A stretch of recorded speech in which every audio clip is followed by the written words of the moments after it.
cluttered garage. I'm really glad you're here. A place where we can laugh and talk and days are filled with cheer. The clouds of sun may come and go, but one thing's always clear. Welcome back, my friend. You know I'm really glad you're here. Yeah. Hey, welcome back, my friends. I am really glad you're here. Welcome to Livestream number 74. It is Monday, January 27th, 2022. Little test of the audio there. Remember last week? When I talked for like a minute and a half and I was getting texts and people saying, hey, there's no audio. Wasn't that fun? But we did it outside, which was really kind of fun. And we even got a little bit of the hummingbird cam going. So anyway, thanks for being here. I do appreciate it. I know it's summertime and people are outside working and playing a lot longer. The sun is out. Although we have passed summer solstice, so we've reached the longest day of the year, and now they're going to start getting shorter again, which that's okay. We still have a long summer ahead of us, but I do love these long summer days. Let me say hello to a few folks, and then we will get started because this is going to be a really great show. So I hope you'll stick around. Some amazing giveaways are going to happen tonight, and not to mention the fascinating discussion that will ensue. You won't want to miss that because we have a special guest, as you know, from LS Tractor, and we're going to talk to him in just a moment. I'm not going to do a lot of fluff here in the beginning because, you know, we've got a lot to talk about. But I do want to say hello to Chris over at the Watershed and Mark at Manisto Key, Mikey0011, Ross is here from Ross on the Land, Just Cade's Farm, John's here from Riverbit. Will do. John, this could be your lucky night. You know, you finally won those stickers. You might win something really fun as well. So we're going to do a sticker giveaway too, as well. Oliver Orange is here, recent sticker winner, as I recall. So I can't name all these names, but again, glad you're here and good to see you. Let me just remind you that if you're watching from YouTube, you can also find the channel over there on Facebook land. And on Facebook, I post the videos on there, sometimes some photos, some different kind of content. So if you're a Facebook user, welcome. If you're on Facebook, obviously you can find the channel on YouTube. I also have an Instagram account. Sometimes I share some funny little videos there or photos. So be sure to follow along on Instagram, Facebook, and YouTube. And if there's anybody out there still using Twitch, and not that nobody's using it, I just mean from our little community here, it doesn't seem to be a platform that's big on tractor type videos and whatnot. Anyway, the handle is Twactor Twitch, and you can find it there. I know our good friend Dave from RCF Polar Express, he logs on just to give us a little bit of support. I do want to mention too, whether you're here watching on Facebook or YouTube, if it's your first time here, first live stream, make sure you say hi in the comments and say, hey, it's my first time here. I'd like to welcome you. I may not see your comment, but there are a lot of fine folks there in the live chat who will welcome you as well. So be sure to say hi. Appreciate that. And if you do enjoy the live stream at any point tonight, please click that thumbs up because it makes me happy, makes me feel good, makes YouTube happy. Everybody loves a thumbs up. So that's all my announcements. But tonight's show. So again, we have got a special guest here with us tonight, and that is Mark Oehmke from, he's the VP of Sales and Dealer Development for LS Tractor. You've probably seen LS tractors around. They're getting more and more popular than I've seen. We'll talk about my local dealer is an LS dealer now, so that sort of brought him out front and center to me. I don't know where the next nearest dealer is from there, but anyway, I'm seeing them around. I've seen them all over the internet. Interesting machines because the quality looks great. We'll talk about all that with Mark, though. So let's bring Mark on, and we'll start the conversation. What you'll be able to do is post comments, questions in the live chat. By the way, if you do have a question, type the question in the live chat. Start out with the word question, and that way we'll more likely see it. So start out with the word question, followed by your question, and that is very helpful to us. So let's welcome Mark from LS Tractor. Hello, Mark. Hi, Ed. How are you tonight? Excellent. How are you doing this evening, my friend? Doing well. Can you hear me okay? This is first time for me to be on something like this. First time live stream. Welcome. Yeah, I can hear you just fine. You look good. You sound good. And so if I can hear you, the viewers should be able to hear you as well. You'll see in the comment section there, you'll be able to pick out any comments that may be of interest, and we can talk about those.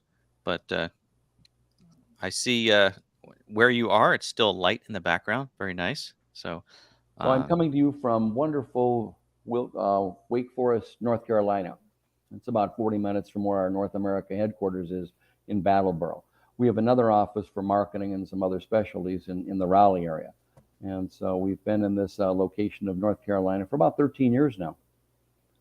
Very nice. The Carolinas are, I think if I ever had to move anywhere, I've always thought the Carolinas would be the place to go. And I haven't spent much time there, but I remember hearing about South Carolina that they say that winter comes and goes without anybody noticing, which sounds pretty good to me. It's a little bit like New Jersey where you're in, Ed. I mean, when I drive to work in the morning, I go by all sorts of small farms, and they're growing some corn, tobacco here too, as well. Oh, yeah. And so it's a nice, peaceful drive-in. Very nice. You can't beat that. Well, again, welcome. Really appreciate you being here tonight. So we'll start off just with a few questions. Again, we'll look at the live chat and answer some questions from some viewers. But again, you are the VP of sales and marketing, or no, I messed it up. Dealer development. There we go. Yep, dealer development. Dealer and development. with a manufacturer, dealers are very important. I mean, our goal is never to put these tractors on Amazon. You order a tractor, and some customers, whether they're actual farmers or boomer farmers, think, I can cut a fat deal. I can save a few bucks if I don't go through the dealer. But what's going to happen if you need the dealer? And with a mechanical device, whether it's your car or your refrigerator or whatever, you need a technician. So it's good to establish those relationships with your local dealer. And a big push for us has been keeping an eye on the dealers that we are looking at and becoming partners with, because we want them in specific areas. We don't want them too close, but we want them close enough where customers don't have to drive too far to go and pick the tractor up, buy parts, have service done like that. So it's an ongoing push for us. And your dealer network is ever growing, and you've got, I believe you told me, what was it, 300 dealers, 300 plus dealers? Just over that. We're at 330 right now. And dealers are it's a partnership. They're not our customer. We're partners in this. So we want to make sure it's done the right way. And some dealers that came on 10, 11, 12 years ago are no longer interested. They want to retire, they want to close the business, or something else has come up more important for them. And so dealers are always coming and going like that. We've got some good, strong dealers in the top. We've got some great medium-sized dealers, and some of our small ones are very good as well. But it's, again, continuing to evolve and trying to make them better as they also give us influence on how to make our product better. And you are in both U.S. and Canada, correct? That's correct. Yes, we sell probably 90% of our products are in the United States. Canada, because of what's gone on with the COVID, the supply chain issues, we haven't added the dealers there. And it's mainly in Eastern Canada. If you looked at a map, it's Ontario, it's Quebec, and the Maritimes area. And that's where most of the dealers are. Okay, great. And now LS it's not a new company, but it's a young company, I guess you could say. You've been, is it, I think I read 35 years basically, or is it more than that? That's right. No, we're been around for 35 years in the world.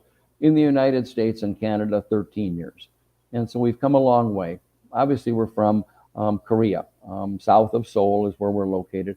Like a lot of other manufacturers that we see coming into this country, whether it's Hyundai or we've all heard of LG, whether it's your washer, your dryer, your refrigerator, or even your flat screen like that. Samsung is another one that comes in from Korea. And so LS has been selling throughout the world for about 35 years. Brazil, looking over into what's going on in Europe, China as well. We've been here, we've been selling the tractor, and our tractor line is 20 to 100 horsepower is the size range of it. Right. So the subcompact and compact tractors, which are obviously extremely popular, Right. That's what I've got, a compact tractor. A lot of folks who watch the channel here have subcompacts, the Kubota BX, the Kubota B series. So you're basically marketing to those customers with your compacts, subcompacts, but up to 100 horsepower. That's pretty significant. That's correct. We use a couple of different small engines on the low end, the 25, 30 horsepower. We use Mitsubishi and a Yanmar engine as well. Good quality. We don't build that. But from the 40 horsepower up to about 80 horsepower, we build our own engine in Korea as well. And so those are all 100% our products in there. Then on the top end, we use CNH engines. That gets us to that 100 horsepower like that. And for the utility farmer, hay, pulling a baler, rake, tedder, something like that, it's a perfect combination. Right. Excellent. And not only do you service your products, but you've got a pretty significant warranty. It's a six, no. I read it on the website. It was a 2-year bumper to bumper, but 6-year powertrain warranty? That's correct. And so bumper to bumper, 2 years. Usually what's going to happen with warranty is it's going to happen because it was manufactured the wrong way, it was assembled the wrong way, there was an issue. And you're going to know that, the customer's going to realize that I got an issue here. And we're going to get back to the dealer within the first 100 hours. You're going to figure something's going on there. Right. We repair it underneath warranty. So you've got 2 years for that. But the 6-year gives the customer that confidence level to take our product and use it for 6 years with the powertrain. And the powertrain, what is powertrain? So it's anything that's immersed in oil. So it could be engine, it could be transmission, it could be the final drives. They're touching oil like that. They're covered underneath the 6-year warranty like that.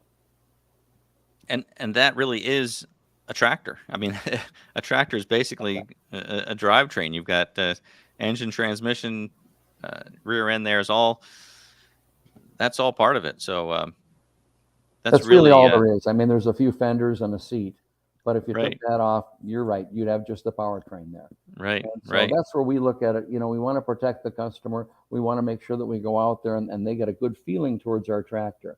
Our tractor quality, I look at it because I see the warranty claims, and we have less than 2% of the price or the value of the tractor actually comes in as warranty claims. And that's, like the industry is that you've got to be less than 2%, whether you're a Caterpillar, a Deere, or whatever like that, to play in the market. You don't need, as a new manufacturer, or even as an old manufacturer, you don't want a lot of quality issues like that. And if you do have a quality issue, a product improvement, something like that, it's how quickly we take care of that with the customer. We notify our dealers after engineering has said to us, we've got an issue here. Let's get the parts out there and let's get the customer taken care of. Because the worst thing you can have is a tractor that doesn't work, right? Right. Absolutely. And from what I've seen from your company, you're very responsive. I mean, you kind of have a small business feel to your company, because I forget, I don't even know how we connected. I know I had emailed somebody from your company just to reach out to say, hey, would you like to join me on a live stream? Because I think people would like to learn about your product. And I received an email back. There was a few of you on an email thread, and just very personable. And again, contacted you directly. So again, it's kind of a small business feel, and I think people would really appreciate that, because the bigger companies, that you get lost in the shuffle. And I understand that's because they might be so big, but you're in a good spot there, I think. So we have still right around 110 people. It's not a real big company. That's our parts, that's our service, that's sales, that's everybody. Production, where we build the tractors. Wow. And we contract some of the tractor production out. We have another facility in Louisiana, and then one up in Northern California. And so they're not real employees of ours. They're contract employees. Good people build a good product. They build it the way that we do it in North Carolina, and then they ship it out accordingly like that. But with 110 people, we're pretty nimble. We get together, and when we get together, it's from the bottom, if you will, to the top, right up to the CEO on a pretty regular basis to discuss our issues. And if we see an issue in a particular area, we put a few people on it, and then we go after it and figure out what have we got to do. So now with over 60,000 tractors in the market in North America, we've got to put more emphasis on customer service. I'm not saying the warranty is not good. I've just described that. But when a customer calls and he talks to the dealer, and the dealer says, it's beyond me, I can't fix it, it's a whatever kind of an issue like that, We have an open phone there.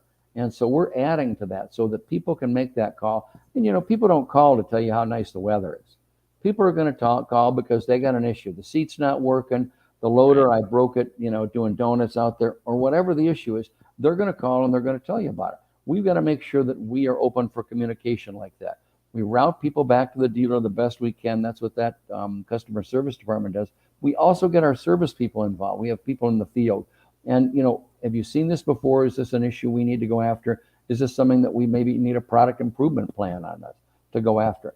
So we want to make sure that we get more and more of the right people, and a phone tree system is just being added now so that we can get these even quicker to take care of the customer faster. And, we do not, because of we've got 6 guys in the field, we don't really, the customer cannot contact those people directly. And there's a reason for that, is because, he's only he's 8, 10, 12 hours a day, and he can't talk with every one of the customers. So it comes through a dealer or it comes through an email chain, and then he gets back with them as fast as we can. And with 110 people, everybody must know everybody. I mean, that's really a nice small amount. It's big enough, but I live in a town, a population 3,000, and I feel like we all know each other. So Right. 110 right. people is, really. And we do. We know each other. A lot of people have stayed. We've got people that have been there since the beginning, and so that's important to have that stability like that.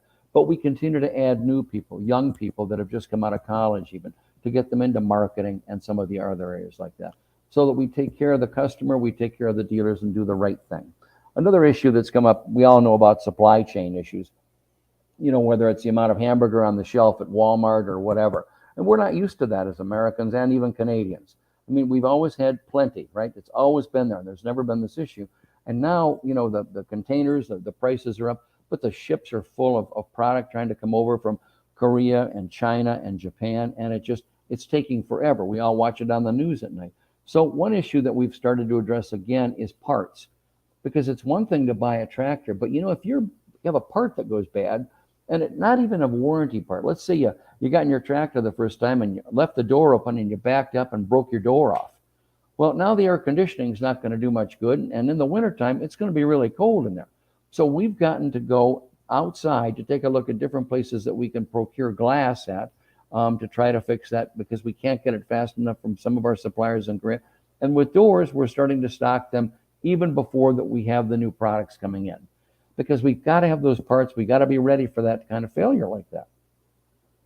Yeah, and I will say, that reminds me, I mentioned before you came on that my local Kubota dealer is now also an LS dealer, and that's where I saw the tractors for the first time in person, was sitting on their lot, and they had a nice inventory of tractors.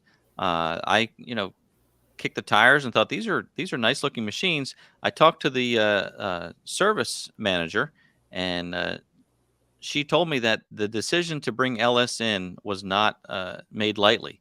That they wanted a company that was going to be reputable. Also, it was important to them, parts availability, which is what you're talking about. They wanted to have that's a lot for them to stock parts too, to bring in an inventory of I guess kind of consumable parts. But that was important to them.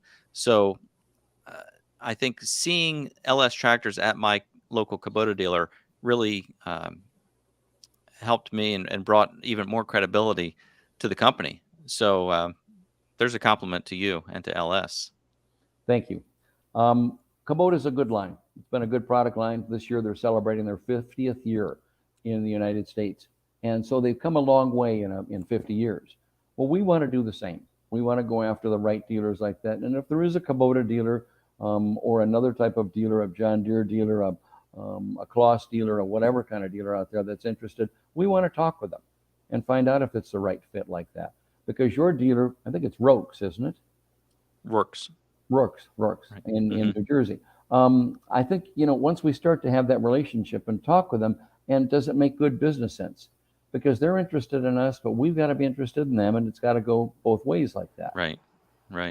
It's a two-way relationship. So here's a question from Chris over at the Watershed Overlook.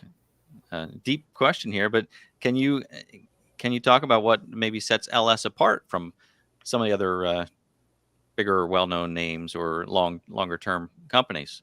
Sure. All those other colors that are out there, right, Chris? Those other things that Yeah. are available out there. So the advantage of LS, as I look at it, I left blue. I was with New Holland before coming here, and I was with a German agriculture manufacturer before that. But this company, being a startup and fairly new in the United States, what it gives you is it gives you a fresh look. Well, that doesn't mean much for the tractor. Well, it really does, though, because of some of the innovation and some of the ideas like that, but also what's included. Some of the options that are not options that are standard. And so our biggest thing that we have done, program, if you will, since we've been around, is a free loader. We don't charge for the loader. I mean, when you go and buy those other colors that you've listed there, you're going to buy a tractor, and then you have to add a loader at whatever amount like that. So that's included in ours, which increases the value. You know, years ago, we used to call it features and benefits, but it's called really customer value. What is a customer getting out of this tractor at the end of the day? You don't buy a tractor to drive down the street to Walmart. You drive a tractor to put on a loader on the front, a backhoe on the back, a belly mower on it, or whatever other implements, because it's a tool, right? It's like a skid steer loader. It's like a Swiss Army knife. I mean, Right. that's what you buy a tractor for. So that's what really sets us apart. It's the value that we offer. I can say, we're the lowest price or that, but that's not a good way to look at it. We're cheap. Nah, we're a good value. We've got good quality. We offer some good value to the consumer. And whether you're buying the 25 horsepower, the MT125, or you're buying an MT7, you're buying it for a specific need.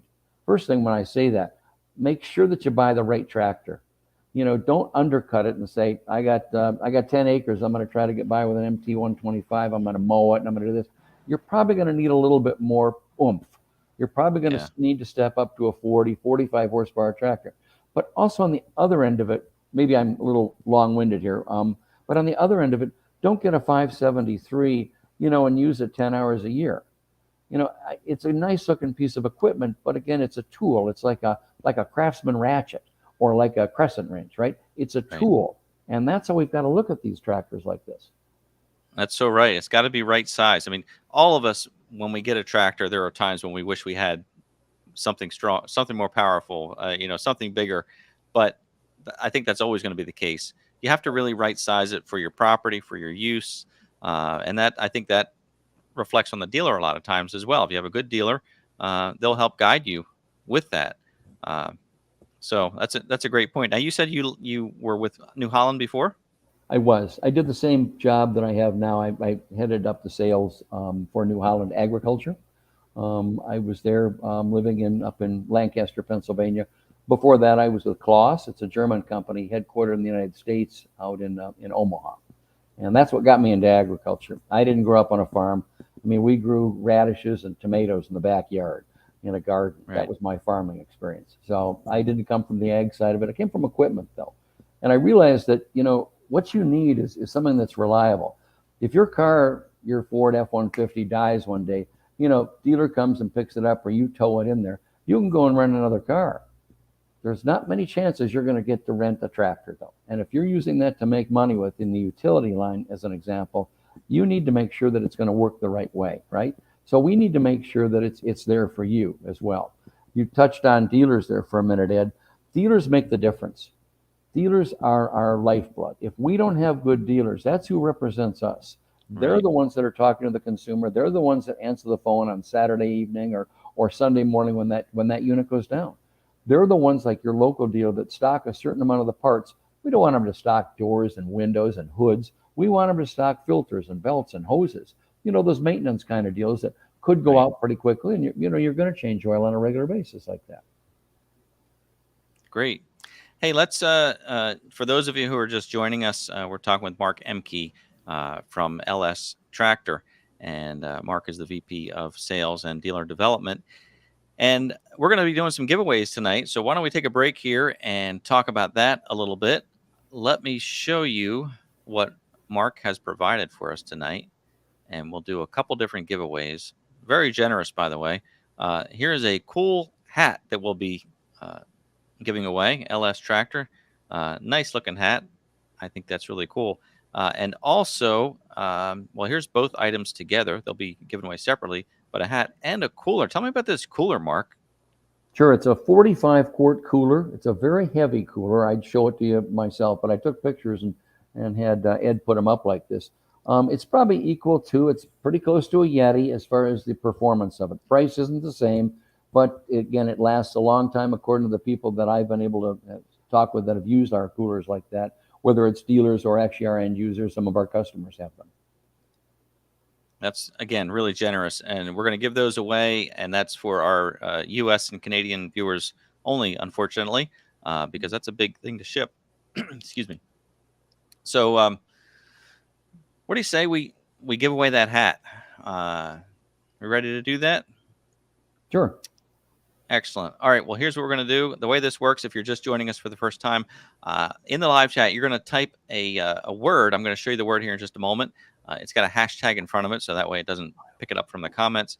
You type the word exactly the way you see it, and then we'll let a few people enter for a few minutes, and then we will hit the draw button and see who wins the hat. So I think that's really all there is to it. And after you win, you'll send me your mailing address, and I'll forward that over to Mark. So here's what you do for the drawing of the hat is you're going to enter the word hashtag summer in the live chat. And this is for the hat. I'm going to get real fancy here.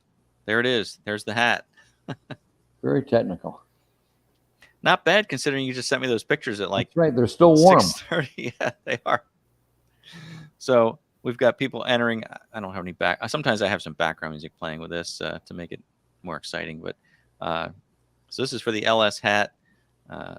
Again, very nice looking. And then in a little while we'll do the cooler before we wrap up here. By the way, we'll wrap up by 8 o'clock.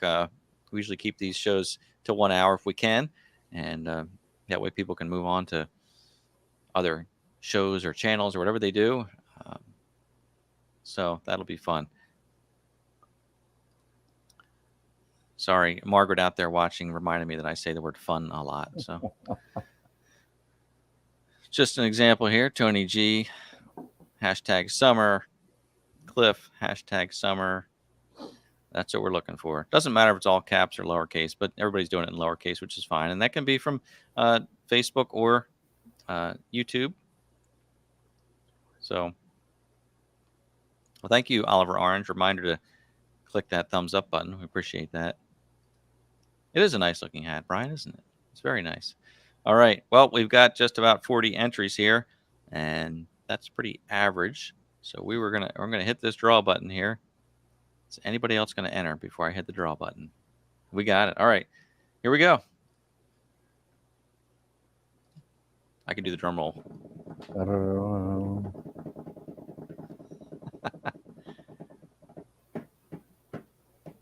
Oh my gosh, look at that. It's our friend John Ritter from A Ritter Bit Will Do. Congratulations, John. Mark, we have kind of a running joke here. John Ritter was actually my first live stream guest. Okay. Well over a year ago. He has a great channel called A Ritter Bit Will Do. Does a lot of work with his Kubota BX tractor. Yeah. And he also has the larger, I think it's an M series. Anyway, great channel. And poor John he was trying to win the sticker giveaway for a year, and he finally won just a few live streams ago. So fun times. Well, John, reach out to me, and I'll make sure I get your address over to Mark, and you'll get that hat. So excellent. Let me lose this. One time I clicked the wrong button, Mark, and I shut down the whole live stream. Oh, short night. But I had I had a backup camera going. That for some reason I had a second camera going. Tonight, if I shut it down, we're gone. We're out of here. Yeah. So that is great. Let me look and see questions here again. If you see anything in the so there were two of them that I saw while you were drawing for the hat there. Okay. One was how long have I actually been in the tractor business, and it's been a dozen years. Again, I was with Kloss. We had big tractors there, upwards of 500 horsepower. Nothing really on the small end in the United States or Canada. In Europe, we did build some and sold them, but nothing as small as what LS builds today. On the other question, though, that I saw before that, though, I was in heavy machinery. So I worked for Caterpillar and Terex, and in the equipment side, and also I was a dealer. I worked at a dealership for a while. So I've had some time out there as well. There was one other question here. Let me see if I can. You got quite a few entries here on Pound Summer here. That's right. One was my opinion on.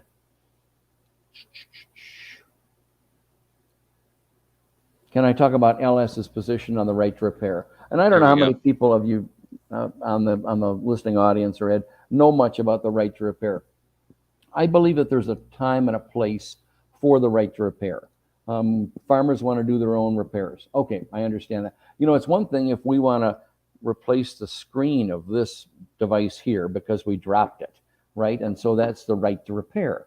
And what does the right to repair mean? It means that the consumer can actually do his own repair on that. So if you replace the screen on an iPhone, okay, maybe not a bad thing like that.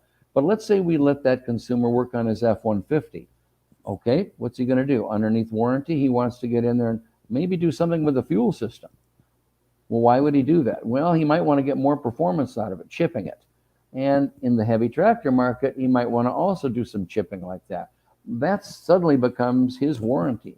If you're going to take on that responsibility, that's yours. Most of the right to repair discussions I've had with people don't have to do with replacing the brakes or changing the fluid in the transmission. They want to get into that high technical stuff like that. And so I think, if you want to do it yourself and you lose the warranty because what you've done now is you've increased the horsepower, which has put more pressure on the pistons because you're putting more fuel in there, then the warranty's void on something like that. But the other end of it is, from the manufacturer point of view, is the liability. If you do something wrong and that tractor takes off on its own and runs over a cow or, God forbid, a kid, I mean, whose responsibility is that then? Who takes that liability? Where the dealers are insured for things like that. If they do it wrong, we go back to the dealer and we talk to them and we find out what's going on there. Those dealer technicians also are trained. One training class per year is required from each of our dealers so that they can keep up to date on our changes and make sure that they ask the right questions and they have the right parts and special tools that are on the shelf at the dealership. So that's my feeling on the right to repair. You can ask a follow-up question if I can help anymore, but that's how I feel on that. In fact, your question is on the, you got a nice picture of a rocket, it looks like, or some sort of a high-speed plane. Would you do your own repair on that? And maybe take the risk of your own life? I mean, would you mess with a jet engine and say, I can do this much cheaper and faster? But then it falls apart while I'm at 30,000 feet. You've got to look at it that way, what you're going to get out of it on that right to repair. So that's my input on the right to repair. Well, isn't part of that issue, and I'm not super familiar with it. I know that I thought the issue might have been outside of warranty. Like, aren't there situations where people still can't make repairs even outside the warranty? And I think that's what got some folks a little worked up, because here they own a piece of equipment outright, and they can't repair it. Is that accurate? That's accurate as well. So you get out of your warranty, and now it's going to be $140 an hour for the dealer to diagnose something that's wrong with your ECU or something else in the emissions area on your tractor. And that's where there's also a fine line there. Can the customer go and just replace the part? He probably can find the part somewhere else. Maybe go on Amazon and find a next to or a will fit type of part and replace that part. In the automotive side, they've gone as far as allowing customers to get readers, some of the readers that plug in, maybe you're familiar with that, Ed, underneath the steering column, so that you can actually read and see what the codes are and then do your own diagnostic work there. That you've got a sensor on the catalytic converter that's failed because it's been 60,000 miles and it hasn't been cleaned, or you've run some bad fuel or whatever it is. Yes, you can do that on automotive, but remember, automotive is 12 to 16,000 cars and trucks. 12 to 16 million cars and trucks sold in the United States every year. So the volume is there. When we sell combines, we sell 12,000 in a good year. So, the numbers aren't there. So then the aftermarket people aren't going to spend as much money developing a test tool for the consumer to use on his own. Right. So just to be clear, there are some units that you have. It sounds like there are some units you have that do require dealer repairs. Right. That's right. Right. And Okay. where the And people dealer may not like repairs, to hear that, but that's that's the truth, and that's and I appreciate your explanation of that. the dealer repairs are usually, it's going to be emissions related, right? Since 1974, when we started putting catalytic converters and EGR valves on the internal combustion engines, we've had can we make this work kind of a deal. It's not complete yet. I mean, we're still looking for new alternatives to get that emission coming out of the exhaust pipe to be clean, to meet federal emissions like that, whether it's stage 4, 4 final, or even stage 5, to get to that point. And it becomes harder every time that we go up a level like that. We say, well, what about electric tractors? Is that going to solve that? All right, so you plug in your electric tractor and you're good for 3-6 hours, whatever, till the battery runs out, much like your weed whip or your lawnmower. So it's got a limited time there. But you've now taken that emissions, and yes, you're not putting the emissions out, but there's a coal or a natural gas or another plant miles from you that's making electricity, and all of that, now all of the pollutants are centralized, right? It's not all coming out of your tailpipe, but there's now more going into that area like that. And I get it. Natural gas is cleaner, but it's also going up in price by quite a bit. As the more we use it and become more dependent on it, we can get out of coal, and we can talk about that. That's another hour, Ed, to talk about coal. But we need a variety of fuel sources. We can have wind, and we can have hydro, and we can have solar, and we can have things like that. But we definitely need a variety of them. We don't want to be based on any one. We see what's going on right now where, the price of gasoline, $5.16 here. That's a lot. It's gone up twice the amount. Diesel's gone up even more than that. And why? Well, we talk about supply and demand, and Russia and Ukraine, and nobody's supplying from over there. I don't know what it's come from. Or how long, more important, how long is it going to be like this? Is it the war that's suddenly going to turn it down? I don't know. So tell me a little bit about how you've dealt with some of these supply chain issues. I mean, have you been able to? You mentioned already that you've looked for other sourcing for glass and things like that, but have you been adversely affected by supply chain? I mean, it seems like every company has been. It's been a Has that been a challenge. challenge? It's been the biggest challenge since COVID hit. And so when COVID hit in March of 2020, New Holland, Claas, LS, it was like, what's going to happen? Is this going to dry up our business like that? Because prior to that, we were supplying tractors in 14 days. A dealer would order a tractor, we'd build it and ship it within 14 days. That's a great thing. It's like unbelievable like that. COVID hits, things start back up at a rate like stupid fast. We went from 8,300 units and then up to 10,000 on our track for over 12,000 units. And so it continues to grow like that. Our limitation remains supply chain, though. We can produce them. We can't get the containers in. And so we've gone to other suppliers to get other pieces in. The tractor itself, we only build the tractor. We're not letting outside companies build the tractor. But like for tires or other parts, we've gone to other suppliers so that we have them on hand. Tires were terrible last year for supply chain. We have a bunch of tractors that are sitting there. The loaders are there, and they're on steel wheels. Dealers are saying, oh, just ship them. Nah, we're not just shipping them with steel wheels, because then I don't know what you're going to put on there. You're going to find an old retread for the front and another colored tire for the back, or another color wheel and tire combination for the back. We can't do that. So we've gotten the tire situation somewhat secured. But again, it remains, how much can we get over from Korea? Pricing has come down in the container loads. Containers prior to COVID were about $2,500 a container from Korea. Not a bad deal. In the midst of it, let's say last December, they were 18,000. So what do you do with that? I mean, we do the best we can to remain very competitive in the market price-wise, but there's a limit of what we can eat or absorb ourselves like that when you look at the pricing has gone up. We've now taken the container, though, to a new level as far as how much can we put in a container. So we're shipping tractors, we're shipping tires from Korea, we're shipping parts that go to our parts area and just packing that container, because it doesn't matter what it weighs. You've got so much, so many cubic feet in there, stuff it full, guys. So we get as much as we can in there. Right. So, And you mentioned a good point. I know there was an issue with the automotive industry with computer chips that were in demand. I don't know if that's been resolved yet or not, but I understand there were thousands of cars, like you said, basically sitting there ready to go, but the one component can hold up an entire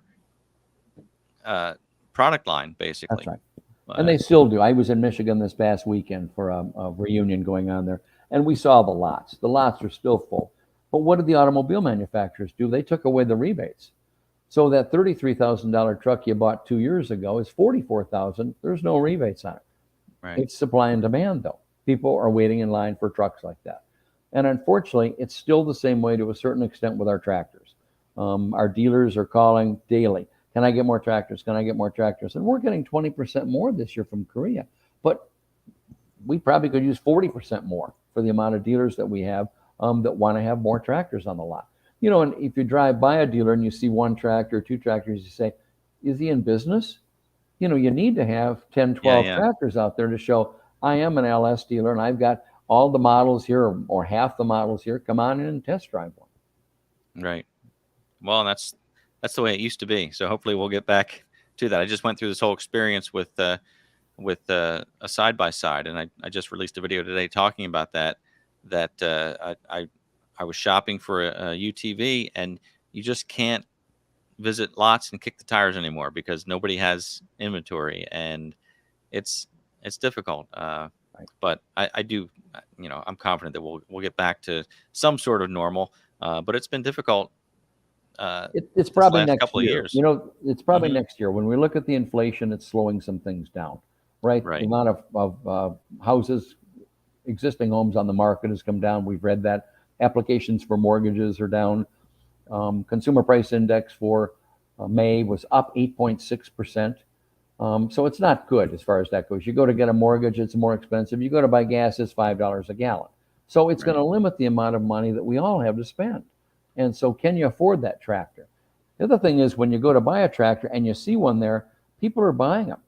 They're not saying, well, let me go check out green and red and see what's going on there. I'll take this one right now because you've got it. And it goes like that. Yeah.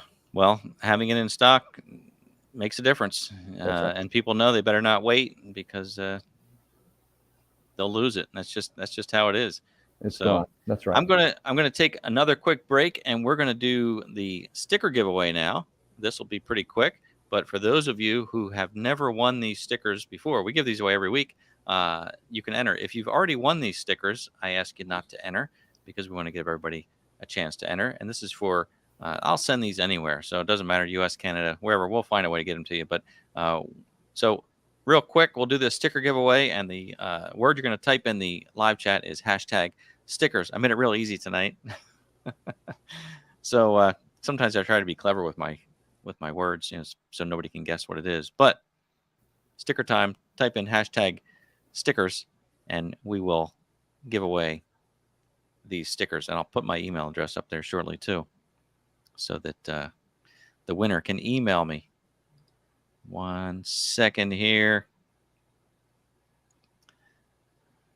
I still see sunlight behind you there, Mark. Sun's not gone down yet. Got maybe another 45 minutes of daylight, right? I would say, yeah, we're just out of summer, right? Or not out of summer, but just beyond the 21st of June. So that's we'll right. have it for a little bit here. So my email address for the winner of the sticker is contactmcgtv@gmail.com. So what you'll do is you'll email me and let me know that you're the sticker winner for tonight's show, and I'll need your name and your postal address to send these to. So we're going to hit the draw button here shortly. A lot of people have won these stickers, so we have a lot less people entering because, you know, they're being respectful of letting other people win tonight. So that's how that works. We're going to hit the draw button here, and then shortly we're going to give away that cooler, which is pretty cool. No pun intended. Actually, I did intend that pun. All right. Let's draw this sticker winner and see who wins the stickers tonight. My makeshift drum roll. Oh my gosh, Rocket Man. That's who we were just talking to, right? Congratulations, Rocket Man 697. Shoot me an email at contactmcgtv@gmail.com with your name and your postal address, and I will mail these stickers to you post haste. Awesome. Congratulations. All right. let's look back at the comments. We'll look through a few more comments, and then we will give that cooler away. Question for you, Mark. I noticed also on your website, you have right there front and center, 6 years in a row EDA award winner. Can you tell me about that? Sure. The EDA is a poll that's taken every year with the Equipment Dealers Association. They poll all the dealers, whether it's John Deere or Case or New Holland, LS, and they ask a number of questions, and it's a lot of questions. It's not just one or two. Do you like your manufacturer, or do they give you everything you want? There's a lot of depth in this survey, and it's very well done. So for 6 years straight, we did win that. We were the number one in the smaller tractor category. But the last 2 years, we have not won. We've placed, but you're not there. So what's happened? Different opinions with respect to supply chain, parts availability, and areas like that the dealers have come back with.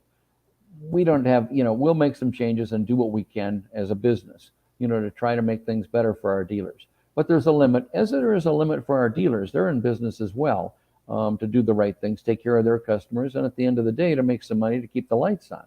And so we'll come together and see what we can do to make some changes there. We look forward to getting into some of the things that we can make changes on as we get further out of this, start to get out of this supply chain issue, so that we've got more parts on the shelf here. Yeah. And again, that whole dealer relationship is what means so much to you. I mean, that's the core of the business. I mean, you can't have customer service unless your dealer has a good relationship with the manufacturer. Everybody has to work together on that. That's right. Again, as I said earlier in the show, you've got to have a dealer if you've got any type of mechanical device that's going to need work, warranty work, or just regular maintenance like that. And I don't care if it's construction equipment or automotive, heavy truck, or tractors and agriculture. You've got to have those trained people that are there that can take care of you, because when it's going to break down. It's going to be after 5 o'clock on a Friday or Sunday morning, and you're out, you want to get something done, and the dealer will answer the call. The dealer will stock the parts. The dealer goes to training, so he's got a technician. Many of our dealers are even investing in service trucks where they can come out to the actual customer's location and take care of the repair at that point. Right. Now, are there, again, my local Kubota dealer is also now an LS dealer. Is that generally how it works? Are there standalone dealerships for LS, or are they usually combined with other products? Sure. Of the 330 dealers that we have, there's probably 100, about 30%, that we call pure. That's what they sell, is just LS. We've started them as a dealer, and we have a new dealer. I met him last week. He's out in just outside of Dallas, and he used to own restaurants. And he said, I wanted to try something different. So I got rid of my restaurants, because restaurants are 7 days a week, 24 hours a day. People always want to eat. I wanted to, own a business. So he got into the LS tractor business. He said, this is the greatest thing. He said, I'm just learning the tractors, but it's a business, and he understands it. And so we want to have dealers like that. Some of our dealers, though, have been around for, all 13 years, but they might have been selling tractors and agricultural equipment for the last 40 years. So they're very familiar with their customer base, and they want to offer their customer something else. And so whether they have a line of zero-turn mowers or weed whips or chainsaws or whatever else like that, they're looking at other things that they can sell and service the right way to get into their customers, what else the customers need them for. Right. So he was a restaurant business. That's right. Prior to that, well, yeah. That's a tough business. So it is a tough business. He probably is a great dealer for this, because, again, if he has calls that are after hours, he's used to that. I mean, the saying is that you don't run a food business; a food business runs you. And so maybe he gets a Sunday off now, and he's probably never had that before if he was in the restaurant business. And he's closed at 8 o'clock at night, and he works half a day on Saturday like that, and it's reasonable. Yeah.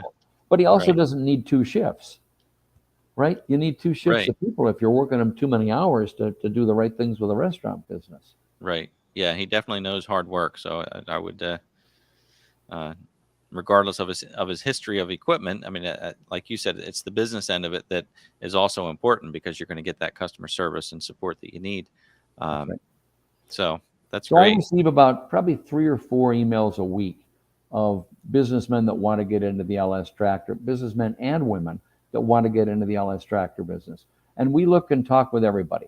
You know, if they're right next to another dealer, we're obviously not going to do that. If they're in an area that we want to be in, we start to talk and find out what have you got going on, and you know what's your background here, and then slowly get them into that. Right. Nice compliment from Mitch there at MJ doing stuff. It's all about service and parts after the sale, which is often the case. Anybody can sell, right, Ed? I mean, anybody can sell at once, but if you can't service it, and that's what makes the difference with good dealers, they can take care of those customers, and we want to take care of them, but we wouldn't have the time to take care of 10 or 12,000 new customers every year. With 100 people, 110 people, it's just not viable. Right. So you diversify, and you go to dealers and you get dealers on the right area, and make sure that you offer them the right training, sales training and product training, so they know, when they talk to these farmers and boomer farmers, how to make these machines work. Last year was a unique year in the tractor business. I looked at our registrations, and almost 30% of the people that bought an LS tractor had never owned a tractor. Yeah. What makes you want to buy a tractor? And these aren't 16-year-olds. These aren't 18-year-olds. These are 30 and 40 and 50-year-old people that say, I need a tractor. Well, they've never owned one. So it's the responsibility, again, for the dealer to take the time and train them. It's one thing when we got, Dad threw you the keys when you were 16 and said, go out and drive it. And you turn the key and you drop it into drive and you aim. And you hit the gas or you hit the brake. But you look at that tractor, like the tractor you've got. Look at the amount of controls on there. You could get into trouble if someone didn't teach you how to make it work the right way. And there is a movement of small homesteaders who are buying tractors for the first time. We see a lot of people who watch this channel, as well as so many of the other great channels that really feature compact and subcompact tractors. Right. And there are a lot of people who are first-time owners, and they are so appreciative if we make a video about something really basic, because there are people, again, for the first time who don't know these things. And a lot of the content that I make and some other people make, it may seem a little bit basic, but for some people, it's their first time seeing it. So you're right. There needs to be some education. And I think if people are buying a piece of equipment and they feel that that compassion from the dealer and the education of it, then that is definitely a plus. So, but you offer the avenue also, Ed. Don't leave yourself out of this deal. I mean, you also allow these people to come on here. You've done it 74 times, and you're teaching people, right? You're letting them ask these questions and hopefully educating people the right way. And I tell people I'm no different than anybody else. I just happen to have a tractor and I have the ability to make videos of what I'm doing. I just share what I learn. I learn as much as I teach from the viewers of this channel. I learn little tips and tricks from people. People make a comment if they see me do something in the video, and they'll make a comment, why'd you do it that way? You can do it this way, or here's a suggestion. And I've learned a lot.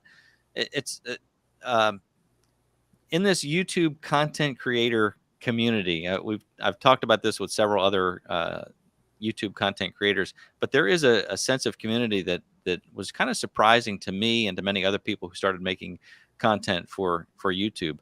YouTube is just so enormous with I don't know if it's hundreds of thousands of hours of content is uploaded every minute, but yet the community is kind of small when you have a niche like this, or is it a niche?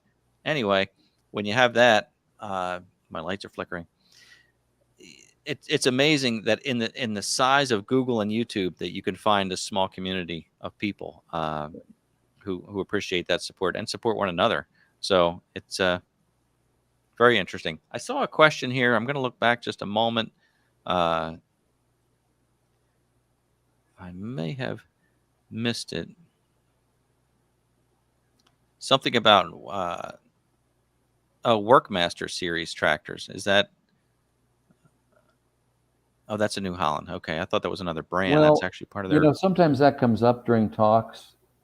Maybe it's out there, maybe it's not out there. But we build tractors for New Holland, and we build tractors for Case, and we brand them with their name and their decals on there.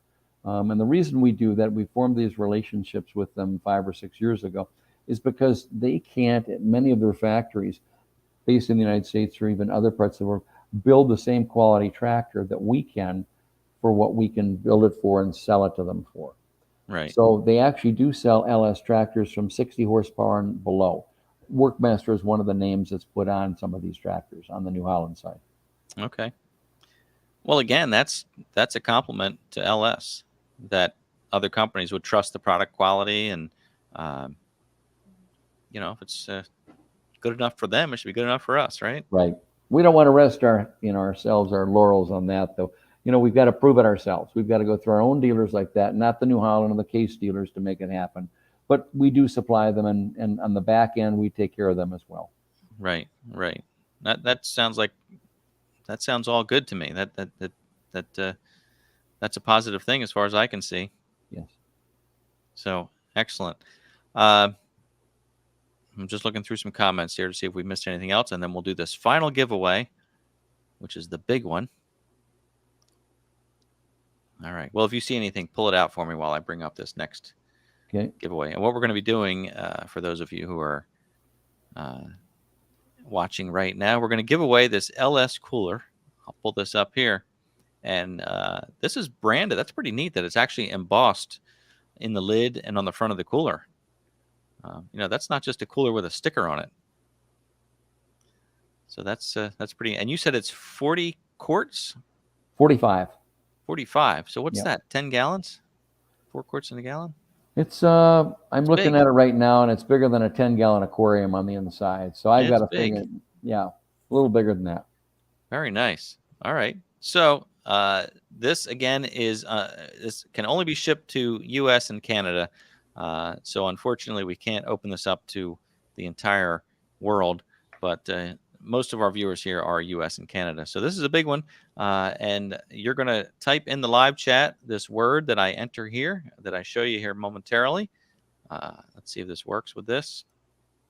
No, I have to remove the picture for that to work. Hold on.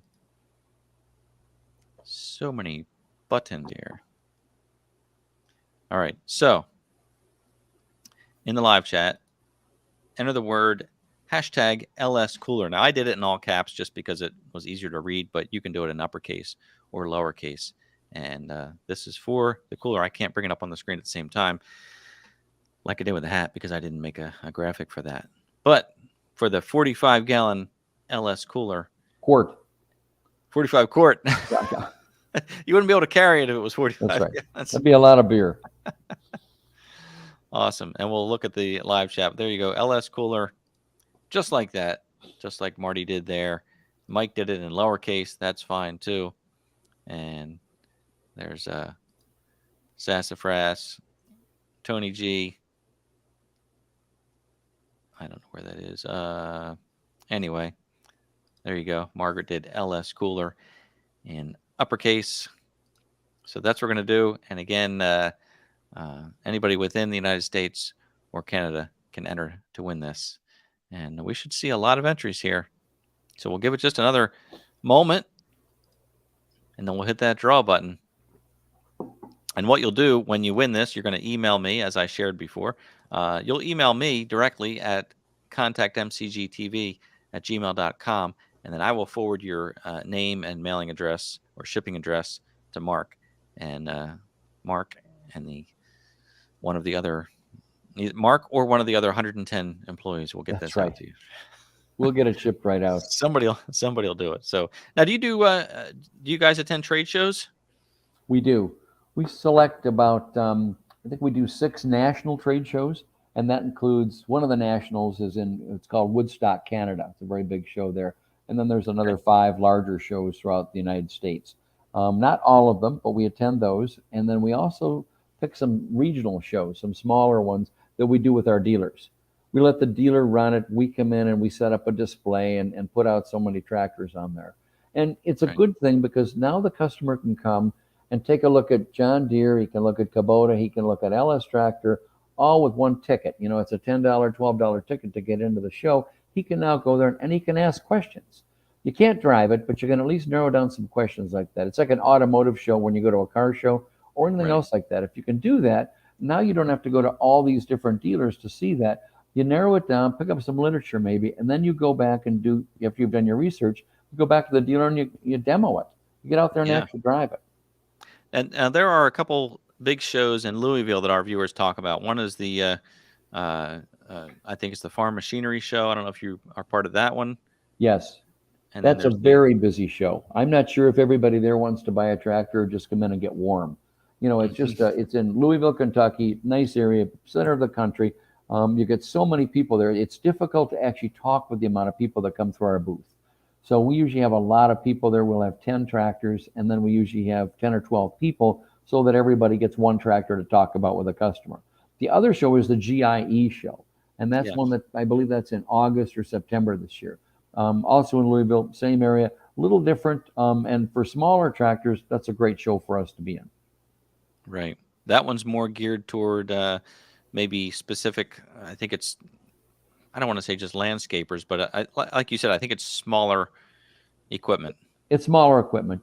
New Right. Holland and Case, they don't bring out the big boys there. They're not going to bring Right. 600, 500 horsepower Right. tractors there, but they'll still have good displays going on there. Kubota and our other competitors as well. And having Right. good competitors like that, I'm sure you all understand that. It makes us all real good.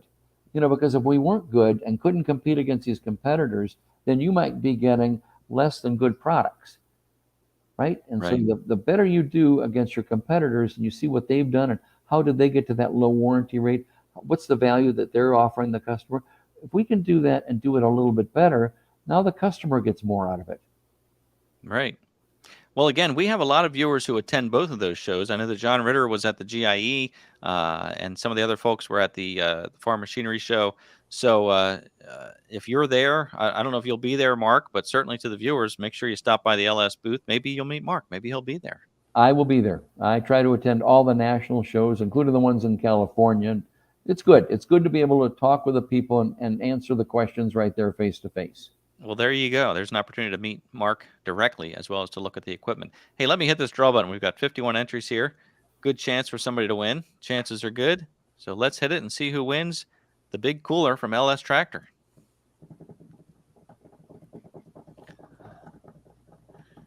This is the big one. Richard, is it Jacques? Jacques? Richard, congratulations. And my email is up there. So, Richard, this is fantastic. You're going to email me, Richard, at contactmcgtv@gmail.com. Let me know that you won the cooler. Send me your, if that's your name, send it your name and your shipping address. If you go by a different name, send me the name that's going to get the product to you. So that's fantastic. Congratulations, Richard. Excellent. What do you think, Mark? Anything else we want to wrap up with this evening? Not much else to say. Hopefully we've answered all your questions out there, and we look forward, LS Tractor looks forward to doing this again at some point if we're invited back. If you've got any other questions, you can get a hold of me through LinkedIn or whatever. You want to talk to me directly, I answer the phone all the time. It's important to do that with customers, and hopefully this has been worthwhile for all of you to at least listen about what's going on with LS. Next step for you, if you're at all interested, get out to a dealer and demo one.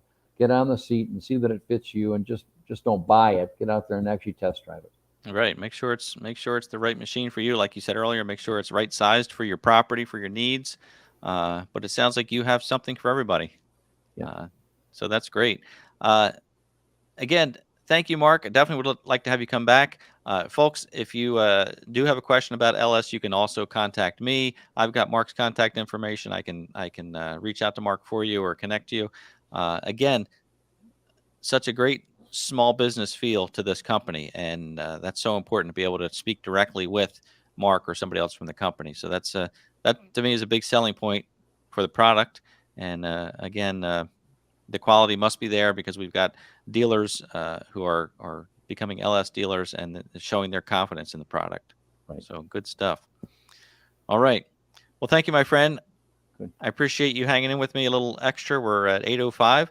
But I do look forward to speaking with you again sometime, Mark. Thanks, Ed. Enjoyed it. All right. Have a good evening. Take care. Thanks, everyone.